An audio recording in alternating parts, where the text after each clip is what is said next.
Hi friends, ಎಲ್ಲರೂ ಹೇಗಿದ್ರೆ ಎಲ್ಲರೂ ಕೂಡ ಚೆನ್ನಾಗಿದ್ದೀರಾ ಅಂದ್ಕೊಂಡಿದ್ದೀನಿ. ನೋಡಿ, ಇವತ್ತಿನ ವೀಡಿಯೋದಲ್ಲಿ ಇವತ್ತು ಬಂದು ಗುರುವಾರ ಎಲ್ಲ ಪೂಜೆ ಎಲ್ಲ ಆಯಿತು. ಟೈಮು 11 ಗಂಟೆ 11 ಕಾಲು ಆಗ್ತಾ ಬಂತು. ನಾನು ಇನ್ನೂ ಶಾಪ್ಗೆ ಹೋಗಿಲ್ಲ, ಓಕೆನಾ. ಅಂದರೆ ಯಾಕಂದರೆ ವಾರ ಎಲ್ಲ ಮಾಡಿಬಿಟ್ಟು ಹೋಗಬೇಕು ಅಂತೇಳಿ ಸ್ವಲ್ಪ ಲೇಟ್ ಆಯಿತು. ಮತ್ತು ಈ ದೀಪ ಎಲ್ಲ ಹಚ್ಚಾಗಿದೆ. ಇವಾಗ ನಾನು ಶಾಪ್ಗೆ ಹೋಗಬೇಕು. ಇವತ್ತಿನ ವೀಡಿಯೋದಲ್ಲಿ ಏನು ನಿಮ್ಮ ಜೊತೆ ಶೇರ್ ಮಾಡ್ತಾ ಇದ್ದೀನಿ ಅಂತಂದರೆ, ಒಂದು ಕ್ಯಾಟ್ಲಾಗ್ ರೆಡಿ ಮಾಡ್ತಿದ್ದಲ್ವ, ಅದರದ್ದು ಒಂದು ಡಿಸೈನ್ನ ಶೇರ್ ಮಾಡ್ತಾ ಇದ್ದೀನಿ. ಇನ್ನೊಂದು ವೀಡಿಯೋನ ನಾನು ನಿನ್ನೆ ರಾತ್ರಿ ಲೈವ್ ಮಾಡಿದೆ ಅಲ್ವಾ, ಅದರಲ್ಲಿ ನಾನು ಶೇರ್ ಮಾಡ್ಕೊಂಡಿದ್ದೀನಿ. ಲೈವಲ್ಲೇ ನಾನು ನಿಮ್ಮ ಜೊತೆ ಶೇರ್ ಮಾಡ್ಕೊಂಡಿದ್ದೀನಿ ಆ ಡಿಸೈನು. ಯಾಕಂದರೆ ತುಂಬ ಜನ ಇಷ್ಟಪಟ್ಟರೆ ಆ ರೀತಿ ಲೈವ್ ಮಾಡಿ ಅಕ್ಕ ತುಂಬ ಜನಕ್ಕೆ ಹೆಲ್ಪ್ ಆಗುತ್ತೆ ಅಂತ. ಯಾಕಂದರೆ ಅದು ನಿಮಗೆ ಲೈವ್ ಕ್ಲಾಸಸ್, ಆನ್ಲೈನ್ ಕ್ಲಾಸ್ ಏನಿದೆ, ಲೈವ್ ಕ್ಲಾಸಸ್ ಯಾವ ರೀತಿಯಾಗಿ ಅಟೆಂಡ್ ಮಾಡ್ತೀರಾ ನೋಡಿ, ಸೇಮ್ ಅದೇ ರೀತಿಯಾಗೇ ಇರುತ್ತೆ. ಅದಕ್ಕೋಸ್ಕರ ತುಂಬ ಜನ ಇಷ್ಟಪಟ್ರಿ ಅದು ಆ ರೀತಿ ಮಾಡಿ ಅಕ್ಕ ಅಂತೇಳಿ. ಖಂಡಿತ ಆದಷ್ಟು ಟ್ರೈ ಮಾಡ್ತೀನಿ, ಓಕೆನಾ. ಮತ್ತು ತುಂಬ ಜನ ಆನ್ಲೈನ್ಗೂ ಅಷ್ಟೇ ತುಂಬಾ ಕೇಳ್ತಿದ್ದೀರಾ. ಅಂದರೆ ಇನ್ಸ್ಟಾಗ್ರಾಮ್ ಕಡೆಯಿಂದನೂ ಅಷ್ಟೇ ತುಂಬಾ ಜನ ಕೇಳ್ತಿದ್ದಾರೆ ಆನ್ಲೈನ್ ಮಾಡಿ, ಸ್ಟಾರ್ಟ್ ಮಾಡಿ ಅಂತ ಹೇಳಿ. ಮತ್ತು ಇಲ್ಲೂ ಅಷ್ಟೇ ಬೆಂಗಳೂರಲ್ಲಿ ಸ್ವಲ್ಪ ದೂರ ಇರುವಂಥವರೆಲ್ಲ ಆನ್ಲೈನ್ ಕ್ಲಾಸ್ ಸ್ಟಾರ್ಟ್ ಮಾಡಿ ಅಕ್ಕ ಅಂತ ಕೇಳ್ತಿದ್ದೀರಾ. ನೋಡೋಣ, ಆದಷ್ಟು ನಾನು ಎಲ್ಲ ಪ್ರಿಪ್ರೇಷನ್ ಮಾಡಿಕೊಂಡು ಸ್ಟಾರ್ಟ್ ಮಾಡಬೇಕಲ್ವ, ಆದಷ್ಟು ಬೇಗ ಆನ್ಲೈನ್ ಕ್ಲಾಸು ಶುರು ಮಾಡೋಣ ಅಂದ್ಕೊಂಡಿದ್ದೀನಿ. ನೋಡಬೇಕು. ಮತ್ತು ಆಫ್ಲೈನ್ ಕ್ಲಾಸು ಸ್ಟಾರ್ಟ್ ಆಗಿದೆ. ಅಂದರೆ ಇಲ್ಲಿ ಅಂದರೆ ಬೆಂಗಳೂರು ಬನಶಂಕರಿ ಸರೌಂಡಿಂಗ್ ಹತ್ರ ಯಾರಿದ್ದೀರಾ ನೋಡಿ, ಒಂದು ಡಿಸ್ಕ್ರಿಪ್ಷನ್ ಬಾಕ್ಸಲ್ಲಿ ನನ್ನ ನಂಬರ್ ಇದೆ, ಫೋನ್ ನಂಬರ್ ಇದೆ. ಬೇಕಿದ್ರೆ ಇಲ್ಲಿ ಸರೌಂಡಿಂಗ್ ಹತ್ರದಲ್ಲಿರೋರು ಕಾಲ್ ಮಾಡಿ. ತುಂಬ ದೂರದಿಂದ ಎಲ್ಲ ಕಾಲ್ ಮಾಡುತ್ತೀರಾ, ಬರ್ತೀವಿ ಅಂತ ಹೇಳ್ತೀರಾ. ಬಟ್ ಅದೇನಾಗುತ್ತೆ ಅಂತಂದರೆ 1 ದಿನ 2 ದಿನ ಬರ್ಬೋದು. ಬಟ್ 1 ಮಂತ್ ಪೂರ ನೀವು ಬಂದು ಹೋಗಿ ಮಾಡೋದಕ್ಕೆ ಆಗೋದಿಲ್ಲ. ಯಾಕಂದರೆ ನೀವು ಬಂದು ಹೋಗೋದೇ ಪಾಪ ತುಂಬ 8ನೇ ಮೈಲಿಯಿಂದ ಅವ್ರ ಹೆಸರು ಮರ್ತುಬಿಟ್ಟಿದ್ದೀನಿ. ಅವರು ತುಂಬಾ ರಿಕ್ವೆಸ್ಟ್ ಮಾಡ್ಕೊಡ್ತಾ ಇದ್ದಾರೆ, ಅಕ್ಕ ನಾನು ಬರ್ತೀನಿ, ನಂಗೆ ಕಲಿಯೋಕ್ಕೆ ತುಂಬ ಆಸೆ ಇದೆ ಅಂತ. ಗೊತ್ತು, ಅರ್ಥ ಆಗುತ್ತೆ ನನಗೂ. ನಾನು ಕೂಡ ಒಂದು ಟೈಮಲ್ಲಿ ಆ ರೀತಿ ನಾನು ತುಂಬ ಜನನ್ನ ಕೇಳಿದ್ದೀನಿ. ಅದಕ್ಕೋಸ್ಕರ ಏನಾಗುತ್ತೆ ಅಂತಂದರೆ, ನಿಮಗೆ ಅಲ್ಲಿಂದ ನೀವು 8ನೇ ಮೈಲಿಯಿಂದ ಇಲ್ಲಿಗೆ ಬರ್ತೀರಾ ಅಂತಂದರೆ 2 ಬಸ್ನ ಕ್ಯಾಚ್ ಮಾಡಬೇಕು, ಓಕೆನಾ. ಗೊರಗುಂಟೆಪಾಳ್ಯ ಅಥವಾ ಯಶವಂತಪುರ ಬಂದು ಅಲ್ಲಿಂದ ಒಂದು ಬಸ್ಸು ಇಲ್ಲಿಗೆ ಬನಶಂಕರಿ ಬಸ್ ಹತ್ಕೊಂಡು ಬರಬೇಕು. 2 ಬಸ್ ಕ್ಯಾಚ್ ಮಾಡಬೇಕು. ನಿಮಗೆ ಆಮೇಲೆ ಅಲ್ಲಿಂದ ಇಲ್ಲಿಗೆ ಬರೋದಕ್ಕೆ 1.25 ಅವರ್ 1.5 ಗಂಟೆ ಅಲ್ಲೇ ಹೊರ್ಟೋಗುತ್ತೆ. ಟ್ರಾಫಿಕ್ ಇದ್ರಂತೂ ಇನ್ನೂ ಜಾಸ್ತಿನೇ ಟೈಮ್ ತೊಗೊಳುತ್ತೆ. ಒಂದಿನ ಅಂದರೆ ಏನಾಗುತ್ತೆ, ನನಗೂ ಪ್ರಾಬ್ಲಮ್ ಆಗುತ್ತೆ, ನಿಮಗೂ ಪ್ರಾಬ್ಲಮ್ ಆಗುತ್ತೆ. ಅದು ಯಾವ ರೀತಿ ಅಂತಂದರೆ, ನನಗೆ ಶಾಪು ಮಾಡಿಕೊಂಡು ಇದನ್ನು ಮಾಡೋದ್ರಿಂದ, ನೀವೇನಾದರೂ ಸ್ವಲ್ಪ ಒಂದು ಟ್ರಾಫಿಕ್ಕೇ ಇತ್ತು, ಏನಾದ್ರು ಸ್ವಲ್ಪ ಲೇಟ್ ಆಯಿತು ಬಂದರೆ, ನಾನು ನಿಮಗೆ, ನೀವು ಅಲ್ಲಿಂದ ಬಂದಿರ್ತೀರ, ನಾನು ನಿಮ್ಮನ್ನ ವಾಪಸ್ ಕಳ್ಸೋದಕ್ಕೂ ಆಗೋದಿಲ್ಲ. ಇಲ್ಲ ಇವಾಗ ಟೈಮ್ ಆಗಿಬಿಟ್ಟಿದೆ, ನಾಳೆ ಬನ್ನಿ ಅಂತ ಹೇಳಿ ನಾನು ತೊಗೊಳ್ಳೇಬೇಕು. ನಾನು ನಿಮ್ಗೆ ಆ ರೀತಿ ತೊಗೊಂಡ್ರೆ ನನಗೆ ಶಾಪಿಗೆ ಟೈಮ್ ಆಗುತ್ತೆ.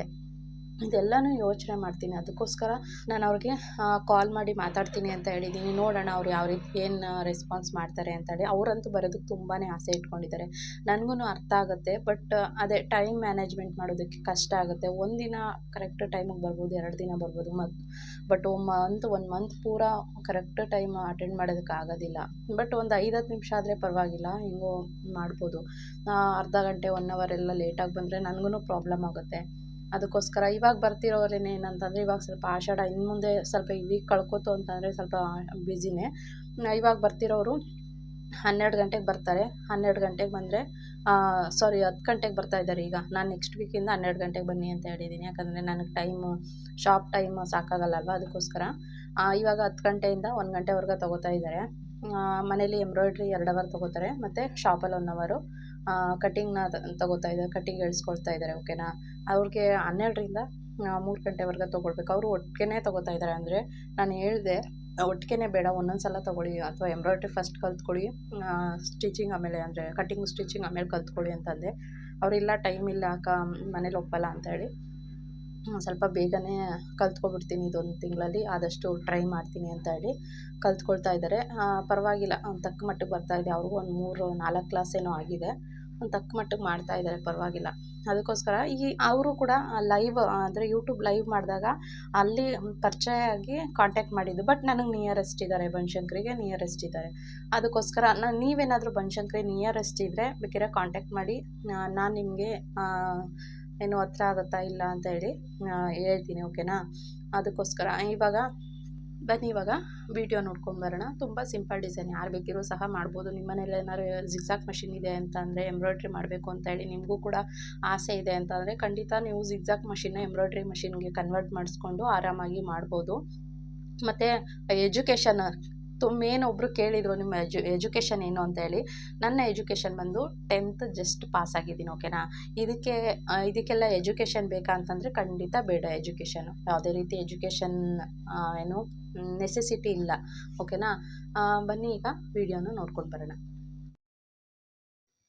ನೋಡಿ, ಇಲ್ಲಿ ಕಾಣ್ತಿದೆ ಅಲ್ವಾ, ಇದೇ ಡಿಸೈನೇನೆ ನಾನು ನಿನ್ನೆ ಲೈವ್ ವಿಡಿಯೋದಲ್ಲಿ ನಿಮ್ಮ ಜೊತೆ ಶೇರ್ ಮಾಡ್ಕೊಂಡಿರೋದು. ತುಂಬ ಸಿಂಪಲ್ ಡಿಸೈನು ಮತ್ತು ತುಂಬ ಇಷ್ಟಪಟ್ಟರೆ ಆ ರೀತಿ ಸೇಮ್ ಅದು ಆನ್ಲೈನ್ ಕ್ಲಾಸ್ ರೀತಿಯೇ ಇರುತ್ತೆ, ಓಕೆನಾ. ಬಟ್ ಇದು ಲೈವ್ ವಿಡಿಯೋ ಇರುತ್ತೆ, ಕೆಲವೊಂದು ಆನ್ಲೈನ್ ಕ್ಲಾಸು ರೆಕಾರ್ಡೆಡ್ ವಿಡಿಯೋ ಇರುತ್ತೆ ಅಷ್ಟೇ. ಇದರಲ್ಲಿ ಯಾವುದೇ ರೀತಿ ಎಡಿಟಿಂಗ್ ಇಲ್ಲದೆ ಲೈವಲ್ಲಿ ನಾನು ಯಾವ ರೀತಿ ಡಿಸೈನ್ನ ಮಾಡ್ಕೊಂಡಿದ್ದೀನಿ ಅಂತ ನಿನ್ನೆ ವಿಡಿಯೋದಲ್ಲಿ ಅಪ್ಲೋಡ್ ಮಾಡಿದ್ದೀನಿ. ಲೈವ್ ಒಂದ್ಸಲ ಚೆಕ್ ಮಾಡಿ, ಓಕೆನಾ. ನಿಮ್ಗೇನಾದ್ರೂ ಅದೇ ರೀತಿ ವಿಡಿಯೋಸ್ ಲೈವ್ ವಿಡಿಯೋಸೇ ಇರಲಿ ಅಂತ ಅಂದರೆ ಖಂಡಿತ ಒಂದು ಟೈಮ್ನ ಫಿಕ್ಸ್ ಮಾಡಿ ಆದಷ್ಟು ನೋಡೋಣ, ಲೈವ್ ವೀಡಿಯೋಸ್ನೇ ನಾನು ನಿಮ್ಮ ಜೊತೆ ಶೇರ್ ಮಾಡೋದಕ್ಕೆ ಟ್ರೈ ಮಾಡ್ತೀನಿ. ಮತ್ತು ನಾನು ಇಲ್ಲಿ ಕ್ಯಾಟ್ಲಾಗ್ ಮಾಡ್ಕೊಂಡಿದ್ದೀನಲ್ವ, ಇದು ಬಂದು ನಾರ್ಮಲಾಗಿ 350, 400, 450 ರೇಂಜ್ ಇದೆ. ಅಂದರೆ ಇಷ್ಟರೊಳಗಡೆ ಇದರಲ್ಲಿ ಮಾಡಿರುವಂಥ ಡಿಸೈನ್ ಪ್ರೈಸ್ ಇರೋದು. ತುಂಬ ಜನ ಕೇಳ್ತೀರಾ, ಅದಕ್ಕೋಸ್ಕರ. ಮತ್ತು ಇದನ್ನು ನೀವು ಇದಕ್ಕೆ ಸ್ಟೋನ್ ಚೈನು, ಬಾಲ್ ಚೈನು ಮತ್ತು ಸ್ಟೋನ್ಗಳನ್ನ ಆ್ಯಡ್ ಮಾಡಿ ಮತ್ತು ಪೈಪಿಂಗ್ ಫಿಲ್ಲಿಂಗ್ನ ಆ್ಯಡ್ ಮಾಡಿದ್ರೆ ಇದನ್ನು ನೀವು 1000, 1200 ಚಾರ್ಜ್ ಮಾಡ್ಬೋದು. ನಾನು ಇದರಲ್ಲಿ ಮಾಡಿರುವಂಥ ಕೆಲವೊಂದು ಡಿಸೈನ್ನ ಆದಷ್ಟು ಅಂದರೆ stone chain, ball chain, piping ಮತ್ತು ಸ್ಟೋನ್ಗಳನ್ನ ಆ್ಯಡ್ ಮಾಡಿಕೊಂಡ್ರೆ 1000, 1200 ನೀವು ಚಾರ್ಜ್ ಮಾಡ್ಬೋದು. ನಾನು ಏನಕ್ಕೆ ಈ ರೀತಿ ಮಾಡ್ತಾಯಿದ್ದೀನಿ ಅಂತಂದರೆ ಆಲ್ಮೋಸ್ಟು ಕೆಲವರು ಏನಂತಂದರೆ ಆಲ್ಮೋಸ್ಟ್ ಎಲ್ಲರೂ ಮಿನಿಮಮ್ ಪ್ರೈಸ್ದೇ ಕೇಳ್ತಾರೆ. ಅದಕ್ಕೋಸ್ಕರ ಜಸ್ಟ್ ಯಾವುದೇ ರೀತಿ ಸ್ಟೋನ್ ಚೈನು, ಬಾಲ್ ಚೈನು ಹಾಕದೆ ಕ್ಯಾಟ್ಲಾಗ್ನ ರೆಡಿ ಮಾಡ್ತಾಯಿದ್ದೀನಿ. ಲಾಸ್ಟ್ ಒಂದು 2 ಡಿಸೈನ್ನ ನಾನು stone chain, ball chain add ಮಾಡಬೇಕು ಅಂತ ಇದ್ದೀನಿ. ಅಂದರೆ ಕಸ್ಟಮರ್ಗೆ ನಾನು ಕೂಡ ತಿಳಿಸ್ಬೇಕಲ್ವ, ಅದಕ್ಕೋಸ್ಕರ ನೋಡೋಣ, ಅದನ್ನು ಕೂಡ ಶೇರ್ ಮಾಡ್ಕೊಳ್ತೀನಿ. ನೋಡಿ, ನಾನಿಲ್ಲಿ ಮೊದಲಿಗೆ 4 ಬಟನ್ ಸ್ಟಿಚ್ ಅಂದರೆ ಫ್ಲವರ್ ಟೈಪಲ್ಲಿ ಬರೋ ಥರ 4 ಬಟನ್ ಸ್ಟಿಚ್ನ ಹಾಕ್ಕೊಂಡಿದ್ದೀನಿ, ಓಕೆನಾ. ಇದನ್ನು ನಾನು 2 ಇಂಚು ಗ್ಯಾಪ್ ಕೊಟ್ಟಿದ್ದೀನಿ, ಅಂದರೆ ಒಂದು ಫ್ಲವರ್ಗೂ ಮತ್ತೊಂದು ಫ್ಲವರ್ಗೂ. ಮತ್ತು ಅದ್ರ ಮಧ್ಯ ಈ ರೀತಿ ಒಂದು ಅಂದರೆ ಸಣ್ಣಕ್ಕೆ ಉದ್ದಕ್ಕೆ ಬರೋ ಥರ ಒಂದು ಲೀಫ್ನ ಹಾಕ್ಕೊಳ್ತಾ ಇದ್ದೀನಿ. ಮತ್ತು ಅಲ್ಲಿ ಆ ಗ್ಯಾಪ್ ಕಾಣುತ್ತಲ್ವ, ಆದಷ್ಟು ನೀವು ಯಾವಾಗಲೂ ಅಷ್ಟೇ ಎಂಬ್ರಾಯ್ಡ್ರಿ ಮಾಡುವಾಗ ಗ್ಯಾಪ್ ಎಲ್ಲೂ ಕಾಣದೇ ಇರೋ ರೀತಿ ಗ್ಯಾಪ್ನ ಫಿಲ್ ಮಾಡೋದಕ್ಕೆ ಟ್ರೈ ಮಾಡಿ. ನೋಡಿ, ನಾನು ಅಲ್ಲಿ ಮಧ್ಯದಲ್ಲಿ ಒಂದು ಬಳ್ಳಿ ಶೇಪಲ್ಲಿ ಕೊಟ್ಕೊಂಡಿದ್ದೀನಿ. ನೋಡಿ, ಈ ರೀತಿ ಒಂದು ಬಳ್ಳಿ ಶೇಪಲ್ಲಿ ಕೊಟ್ಕೊಂಡು ಈಗ ನಾನು ಇದಕ್ಕೆ ಏನೋ ಆರೆಂಜ್ ಕಲರ್ ಥ್ರೆಡ್ನ, ಸಿಲ್ಕ್ ಥ್ರೆಡ್ನ ತೊಗೊಳ್ತೀನಿ. ತುಂಬ ಜನ ಕೇಳ್ತೀರಲ್ಲ, ಸಿಲ್ಕ್ ಥ್ರೆಡ್ ಯಾವುದು ಯೂಸ್ ಮಾಡ್ತೀರಾ ಅಂತ ಹೇಳಿ. ನಾನು ಯೂಸ್ ಮಾಡುವಂಥದ್ದು ಬುಲೆಟ್ಟು. ಮತ್ತು ಈಗ ಸ್ವಲ್ಪ ದಿನದಿಂದ ಲೋಕಲಲ್ಲಿ ಒಂದ್ಸಲ ತೋರಿಸಿದ್ದೆ, ನಿಮ್ಮ ಜೊತೆ ಶೇರ್ ಮಾಡ್ಕೊಂಡಿದ್ದೆ. ಲೋಟಸ್ ಅನ್ನೋದು ಒಂದು ಬ್ರ್ಯಾಂಡ್ನ ನಾನು ಯೂಸ್ ಮಾಡ್ತಾಯಿದ್ದೀನಿ, ಓಕೆನಾ. ಲೋಟಸ್ ಥ್ರೆಡ್ ಅದು ಕಂಪ್ಯೂಟರ್ ಮಷಿನ್ಗೆ ಯೂಸ್ ಮಾಡುವಂಥ ಥ್ರೆಡ್ಡು. ಅದು ಪರವಾಗಿಲ್ಲ, ರಾಸನ್ ಮಷಿನ್ಗೆ ಯಾವುದೇ ರೀತಿ ಕಟ್ಟಾಗೋದಿಲ್ಲ, ಥ್ರೆಡ್ ಏನು ಅಷ್ಟು ಕಟ್ಟಾಗಲ್ಲ, ಚೆನ್ನಾಗಿ ಬಾಳಿಕೆ ಬರುತ್ತೆ. ಅದನ್ನು ನಾನು ಯೂಸ್ ಮಾಡ್ತೀನಿ.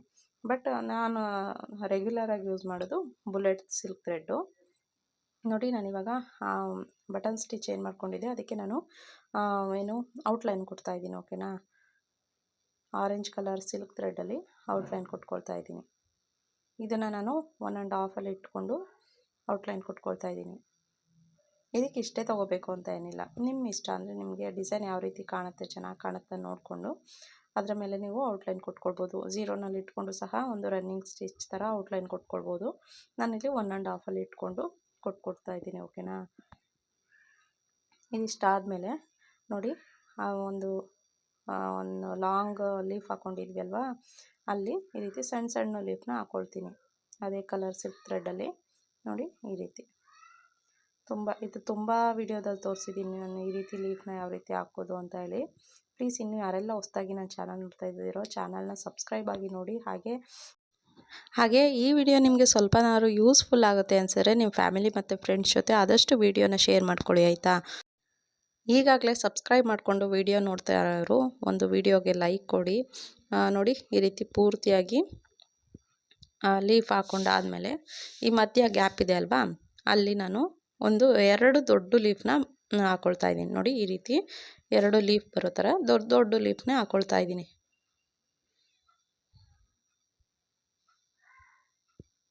ನೋಡಿ, ಈ ರೀತಿ. ಬಟ್ ಗ್ಯಾಪ್ ಕಂಡ್ರೆ ಅಲ್ಲಲ್ಲಿ ಗ್ಯಾಪ್ ಬಂದರೆ ಏನಾಗುತ್ತೆ, ಡಿಸೈನ್ ಅಷ್ಟು ಚೆನ್ನಾಗಿ ಕಾಣೋದಿಲ್ಲ. ಆದಷ್ಟು ಗ್ಯಾಪ್ ಬರದೇ ಇರೋ ರೀತಿಯೇ ನೀವು ಡಿಸೈನ್ನ ಮಾಡ್ಕೊಳ್ಬೇಕು. ನೋಡಿ ಇದನ್ನು ನೀವು ಸ್ಟೋನ್ ಚೈನು ಬಾಲ್ ಚೈನು ಅದೆಲ್ಲ ಆ್ಯಡ್ ಮಾಡಿದ್ರೆ ಡಿಸೈನ್ಗಳು ಎಷ್ಟು ಹೈಲೈಟ್ ಆಗುತ್ತೆ ಗೊತ್ತಾ. ಈ ವಿಡಿಯೋನ ನಾನು ಇಲ್ಲಿಗೆ ಎಂಡ್ ಮಾಡ್ತೀನಿ. ಮತ್ತೊಂದು ವಿಡಿಯೋ ಜೊತೆ ಸಿಗ್ತೀನಿ.